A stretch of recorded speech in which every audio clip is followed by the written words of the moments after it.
I think the strategy of the Philippines is going very well. Our strategy. Ang ating isipin lang, this is a struggle. This is not a military activity. This is a whole of country or whole of nation approach. So, I mean, and this itong effort natin is not only sa West Philippine Sea but the whole of our maritime domain.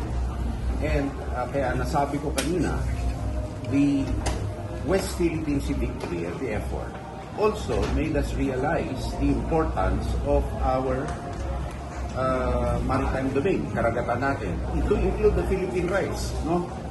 So, ito ay malawakang effort ito. And I would say, from where we started sa 10 years ago, na talagang puro accommodation na lang at iniisahan tayo palagi. Ngayon, tinatatag na natin ang ating kakayahan, pangalagaan ang ating karagatan. So, malayo na ang tinakbo. Ngunit, sapat na ba ko? Hindi. Hindi. At habang tumatatag tayo, bumibilis naman ang paglakas ng ibang ng mga gustong lumapastangan sa karapatan natin. So ito ay everyday effort. Hindi tayo pwede magpabaya kahit isang segundo. No. You know, it will not deter China, which is determined. So we have to resist China. And the deterrence of China will take several other measures. No?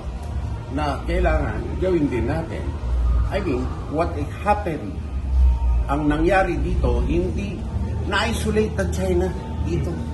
So, ang basis of support niya dito nawala.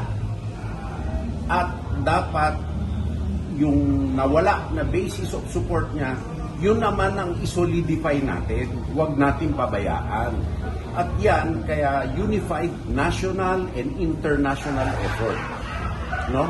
Kasi pag pinabayaan natin na ng espasyo ang China kahit na konti, bagamat siya ay ang kanyang naratibo, lalong-lalo na ngayon, ang naratibo niya against Batanes ngayon, nagiging mas hindi ka panipaniwala sa buong mundo ang kanyang naratibo.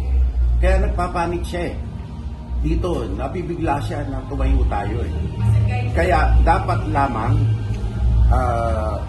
we realize that, and paano mo madideter kung ang West Philippine Sea ay function sa kanila ng kanilang liderato. Politika ng liderato yan para manatili sila sa poder. No?